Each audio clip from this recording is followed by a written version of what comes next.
English tutorial channel learn and enjoy সবাইকে জানাই স্বাগত। আজকে আমি তোমাদের জন্য এনেছি একটা লেটার রাইটিংয়ের ক্লাস এবং আজকে আমার লেটার রাইটিংয়ের টপিক হলো write a letter to the postmaster of your locality informing him about the loss of an important letter addressed to you and requesting him to help you to get it. অর্থাৎ তোমার নামে address করা একটা letter হারিয়ে গেছে সেই ব্যাপারে inform করতে তোমার এলাকার পোস্টমাস্টারকে একটা চিঠি লিখতে হবে এবং তাকে অনুরোধ করতে হবে দরকারি সেই চিঠিটি তোমাকে খুঁজে পেতে সাহায্য করার জন্য। চলো তাহলে কিভাবে এই চিঠিটি লিখবো আমরা একটু দেখে নিই। দেখো, পোস্টমাস্টারকে লেখা এই ধরনের চিঠি হলো ফর্মাল লেটার। আমি তোমাদের ফর্মাল লেটার এর আগেও লিখিয়েছি এবং ফর্মাল লেটারের যে 8টি পার্ট থাকে সেটাও তোমাদেরকে বলেছি। এখন আমরা সেই প্রত্যেকটি পার্ট অনুযায়ী কোন জায়গায় কিভাবে কি লিখতে হবে সেটা একটু দেখে নেব। দেখো, প্রথমেই চলে আসছি পার্ট নাম্বার 1-এ, অর্থাৎ to whom you are addressing the letter, the name, designation and address of the addressee। এখানে দেখো, পার্ট নাম্বার 1-এ আমরা যেহেতু পোস্টমাস্টারকে চিঠিটা লিখব সেই জন্য লিখেছি টু দ্য পোস্টমাস্টার দিয়ে একটা কমা ইউজ করব এবং তার নিচে যে পোস্ট অফিসের পোস্টমাস্টারকে চিঠিটা লিখছি অর্থাৎ আমার যে এলাকা সেই এলাকার যে পোস্ট অফিস সেই পোস্ট অফিসের অ্যাড্রেসটা দিতে হবে। তো এখানে দেখো আমি গ্রিন কালারে লিখেছি address of the post office with pin code.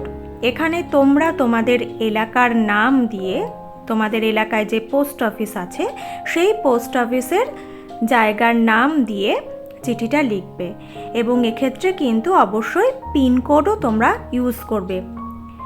এরপরে আমরা চলে আসছি পার্ট নাম্বার 2-তে, যেখানে লিখতে হয় subject of the letter in brief, অর্থাৎ ছোট করে চিঠির যে বিষয়বস্তু সেটাকে এমনভাবে তুলে ধরতে হয় যাতে সেই জায়গাটা একবার দেখলেই আমরা মোটামুটি চিঠির বিষয়বস্তু বুঝতে পারি। এখানে দেখো সাবজেক্টে আমি কি লিখেছি, enquiry about the loss of an important letter, অর্থাৎ একটি গুরুত্বপূর্ণ চিঠি হারিয়ে যাওয়ার ব্যাপারে অনুসন্ধান। এখানে পার্ট নাম্বার 2 কমপ্লিট হয়ে গেল। এরপর আমরা চলে আসছি পার্ট নাম্বার 3, অর্থাৎ গ্রিটিং বা স্যালুটেশন। এখানে দেখো আমি লিখেছি রেসপেক্টেড স্যার দিয়ে একটা কমা ইউজ করেছি এবং তারপর আমরা চলে আসছি পার্ট নাম্বার 4-এ, অর্থাৎ বডি অফ দ্য লেটার, যেখানে আমরা চিঠির পুরো বিষয়বস্তুটা সংক্ষেপে তুলে ধরব। কোনো ধরনের এক্সট্রা কথা, অতিরিক্ত কথা আমরা ইউজ করব না। যে বিষয়ের ওপর চিঠিটি লিখতে বলা হচ্ছে সেই বিষয়টি পরিষ্কারভাবে তুলে ধরব। এখানে দেখো কিভাবে লিখেছি, it is to inform you that I am a permanent resident of name of your locality under your post office. তোমাদের এর আগেও আমি বলেছি যে এই লেটারগুলোতে যে জায়গাগুলো আমি গ্রিন কালারে লিখব সেই জায়গাগুলো তোমাদের প্রয়োজন মতো পরিবর্তন করতে হবে। তাহলে এখানে দেখো কিভাবে লেখা হচ্ছে যে এটা আপনাকে জানানোর আছে যে আমি হলাম এই এরিয়া, অর্থাৎ যেখানে আমি গ্রিন কালারে লিখেছি সেই জায়গায় তোমাদের যে এরিয়া, তোমাদের যে লোকালিটি সেই জায়গার নাম দিতে হবে, দিয়ে লিখতে হবে আন্ডার ইয়োর পোস্ট অফিস, অর্থাৎ আপনার পোস্ট অফিসের আন্ডারে আমি এই এলাকার বাসিন্দা। পার্মানেন্ট রেসিডেন্ট বলতে স্থায়ী বাসিন্দা। তাহলে পুরো সেন্টেন্সটার মিনিং কি দাঁড়ালো, যে এটা আপনাকে জানানো যাচ্ছে যে আমি আপনার পোস্ট অফিসের আন্ডারে এই এলাকার, যে এলাকায় তোমরা থাকো সেই এলাকার স্থায়ী বাসিন্দা। Next sentence, now it is a matter of regret that an important letter addressed to me has not been yet delivered to me. অর্থাৎ এখন এইটা হচ্ছে দুঃখের বিষয় যে একটি গুরুত্বপূর্ণ চিঠি যেটা আমার ঠিকানায় পাঠানো হয়েছিল সেটা এখনও পর্যন্ত আমার কাছে ডেলিভারি করা হয়নি। It is an official one and very much important. এটি হলো একটি অফিসিয়াল চিঠি এবং খুবই গুরুত্বপূর্ণ। The letter is sent from Bishnupur and the expected due date of delivery was within দিয়ে ডেটটা বসাতে হবে।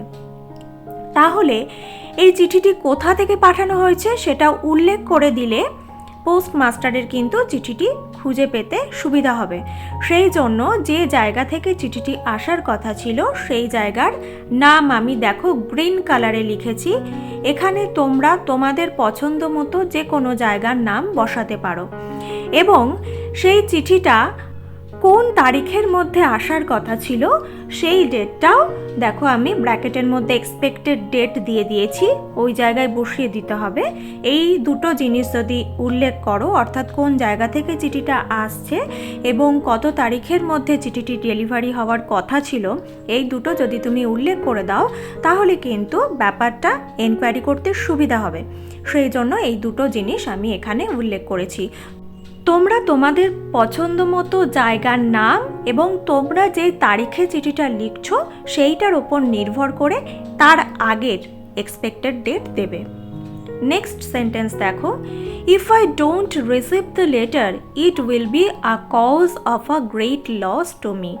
অর্থাৎ আমি যদি চিঠিটি না পাই তাহলে এটা আমার কাছে একটা বড় ক্ষতির কারণ হয়ে দাঁড়াবে। এরপরে দেখো প্যারাগ্রাফ চেঞ্জ করে লিখেছি, I therefore request you to look into this matter and find out a solution so that I can get back my letter. সুতরাং আমি আপনাকে অনুরোধ করছি যে এই বিষয়টি দেখবার জন্য এবং এই বিষয়টির একটি সমাধান বার করার জন্য যাতে আমি আমার চিঠিটি পেয়ে যাই। Please do needful to help me to overcome this problem as earliest as possible. অর্থাৎ অনুগ্রহ করে আমার এই অসুবিধা কাটিয়ে ওঠার জন্য আপনি প্রয়োজনীয় পদক্ষেপ নিন যত শীঘ্র সম্ভব। নেক্সট দেখো লিখেছি থ্যাঙ্কিং ইউ। এখানে আমাদের লেটারের বডি কমপ্লিট হয়ে যাচ্ছে। তারপরে আমরা চলে আসছি পার্ট নাম্বার 5 অর্থাৎ সাবস্ক্রিপশনে। সাবস্ক্রিপশনে কি লিখেছি দেখো, ইয়োর্স সিনসিয়ারলি। এবং তারপরে চলে আসছি পার্ট নাম্বার 6 অর্থাৎ signature or name of the person writing the letter. এখানে দেখো আমি গ্রিন কালারে ইয়োর নেম লিখেছি, এখানে তোমরা যে যার নিজের নাম লিখবে। এরপর আমরা চলে আসছি পার্ট নাম্বার 7, দেখো আমি গ্রিন কালারে লিখে রেখেছি ইয়োর অ্যাড্রেস, এখানে তোমরা তোমাদের অ্যাড্রেস বা ঠিকানা লিখবে। এবং তারপরে লাস্ট পার্ট অর্থাৎ পার্ট নাম্বার 8 যেখানে লিখতে হবে date of writing the letter. দেখো এখানে আমি গ্রিন কালারে কথাটা লিখেছি, অর্থাৎ তোমরা যে তারিখে চিঠিটা লিখছো সেই তারিখটা এই জায়গায় বসাতে হবে। তাহলে দেখো ফর্মাল লেটারের যে 8টি পার্ট থাকে সেই পার্টগুলো মেনটেন করে আমি আমাদের টপিকের লেটারটি কিভাবে লিখতে হবে সেটা কিন্তু আমি ডিটেলে তোমাদেরকে বলে দিলাম।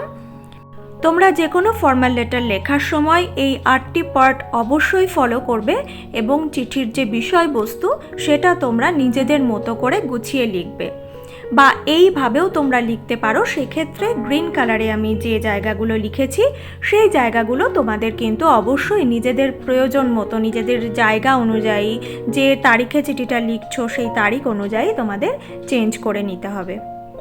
আশা করছি বিষয়টি বুঝতে পেরেছো। আজকে আমার ক্লাস এই পর্যন্তই। তোমরা যারা ভিডিওগুলি দেখছো যদি ভালো লাগে প্লিজ লাইক করো, কমেন্ট করো, ভিডিওগুলিকে শেয়ার করো তোমার বন্ধুদের সাথে। আর যারা নতুন আমার চ্যানেলে আসছো তারা প্লিজ এই চ্যানেলটিকে সাবস্ক্রাইব করে চ্যানেলটিকে এগিয়ে যেতে সাহায্য করো।